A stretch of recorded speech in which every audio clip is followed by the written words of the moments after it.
औज़ुबिल्लाहिमिनश्शैतानिर्रजीम बिस्मिल्लाहिर्रहमानिर्रहीम। अज़ीज़ान मिल्लत इस्लामी अस्सलामु अलैकुम वरहमतुल्लाहि वबरकातुहू। जैसे कि आजकल करंट टॉपिक चल रही है, कंप्यूटर खोलते, फ़ोन खोलते, व्हाट्सअप खोलते, फेसबुक खोलते, वक्फ अमेंडमेंट बिल रिजेक्ट करो, वक्फ अमेंडमेंट बिल एक्सेप्ट करो।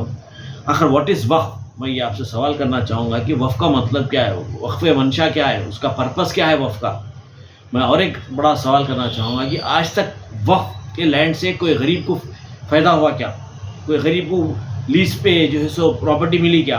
कोई गरीब को बीमारी को पैसे मिले क्या? हाँ, ये जितने हैं पूरे लुटेरे, वक्फ के लुटेरे बैठे हुए, क्रीम ऑफ द सोसाइटी बोल लेते हैं अपने आप को।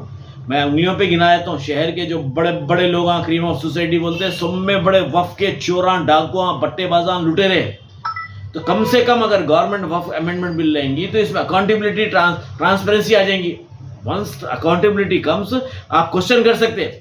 आप वक्फ के बोर्ड को जाके एक आरटीआई में डालिए, आज के जो हालात है वक्फ बोर्ड के, एक आरटीआई में डालिए, आपको आरटीआई 1 साल तक आपको रिप्लाई नहीं देते लोग। खजात का दफ्तर बना हुआ है, वहाँ से फाइल वहाँ फेंकते, यहाँ से फाइल वहाँ फेंक देते, कोई उसमें ट्रांसपेरेंसी नहीं है, कोई अकाउंटेबिलिटी नहीं है, कोई पुरसा निहाल नहीं है।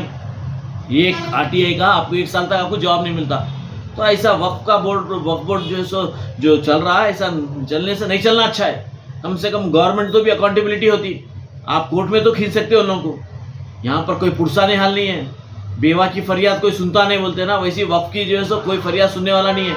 जितने भी ये चोरा लुटेरे जो है सो पेट भर ले रहे, अपना पेट भर ले रहे, बड़े बड़े प्रॉपर्टीज पे बकरों के फार्मा, कुत्तों के फार्मा, घोड़ों के फार्मा डाल रही, बड़े बड़े दरगाहों की वक्फ ज़मीनों पे कुत्ते पाल रही। आपको मैं अगर नामों से बोलूँगा परेशान हो जाएंगे आप। शहर के क्रीम ऑफ द सोसाइटी बोलते, गेस्ट हाउस बना रहे वक्फ के लैंड पे, बाप का माल है, अल्लाह की जायदाद है।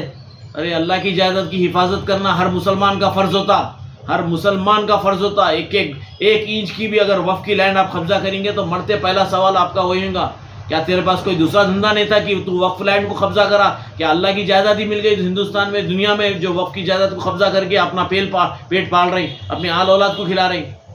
बहुत गलत है, ये बहुत गलत है। तो मैं जहाँ तक समझता हूँ Waqf amendment bill is not bad. अगर वो आता है तो ये असल ये जो चोरा, ये जितने पुकार रहे हैं चोरा, लुटेरे, बट्टेबाजा, वक्फ का इनका धंधा बंद हो जाता, इनका कारोबार बंद हो जाता, इनके पेट पे लात पड़ता बोल के वो रिजेक्ट कर दो या रिजेक्ट कर दो। अरे तुम्हारे को अगर इंटरेस्ट होता तो तुम बरस से वक्फ बोर्ड में क्या करें? वक्फ को क्या फ़ायदा, इससे फ़ायदा पहुँचाए? आप कुछ नहीं पहुँचाए, आप अपना पेट भर लिए, हर जगह वक्फ की लैंड कब्जा करके बैठे हुए आप, बड़े बड़े इमारतें बना लिया आप, बड़े बड़े लोगों के जो है 400-500 करोड़ की प्रॉपर्टी। जब भी कोई वक्फ का मेंबर बनता, चेयरमैन बनता, करोड़ों रुपए लेके जो है सो आता, करोड़ों रुपए लेके जाता। ये है मुसलमान के वक्फ प्रोटेक्शन। आज मैं वक्फ प्रोटेक्शन एक्ट कमेटी का मेंबर हूँ। मैं अल्हम्दुलिल्लाह अल्लाह के फजल करम से, अल्लाह चाहा तो हमारे जो मीटिंग्स हो रहे हैं कलेक्टर के साथ, अब हम बहुत ही स्ट्रिक्ट एक्शन लेने वाले हैं जो भी लैंड ग्रैबर्स से। अरे क्या फ़ायदा हो रहा है वक्फ को? बताइए, कोई किराएदार वक्फ को किराया दे रहा है क्या? बताइए आप मेरे को। हज़ारों लाखों करोड़ों रुपए किराया बाकी है, बाप की जायदाद है, बैठ के खा रहे हैं, वक्फ को नुकसान पहुंचा रहे हैं आप, डायरेक्टली और इनडायरेक्टली।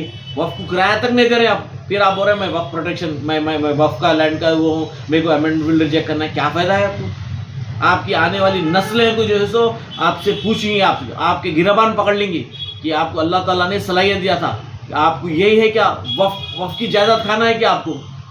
अरे यार, वो बहुत बहुत बड़ा गुनाह कर रहे हैं आप लोग। ये बड़े बड़े लीडरों को, सियासी लीडरों को, जो वक्फ के लीडर है, लुटेरे, जो सब मिलके नीचे से लेके ऊपर तक मिलके वक्फ के जायदाद खा लिए। हर हुकूमत में हुआ ये, कांग्रेस से लेके, टीआरएस से लेके, टीडीपी से लेके, हर हुकूमत में वक्फ की जायदाद खाए। आखिर कब तक ये?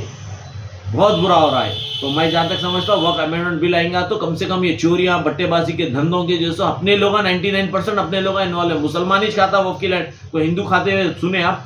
लीज पे लेते हैं, वो देने वाले भी मुसलमान है, हिंदू को भी।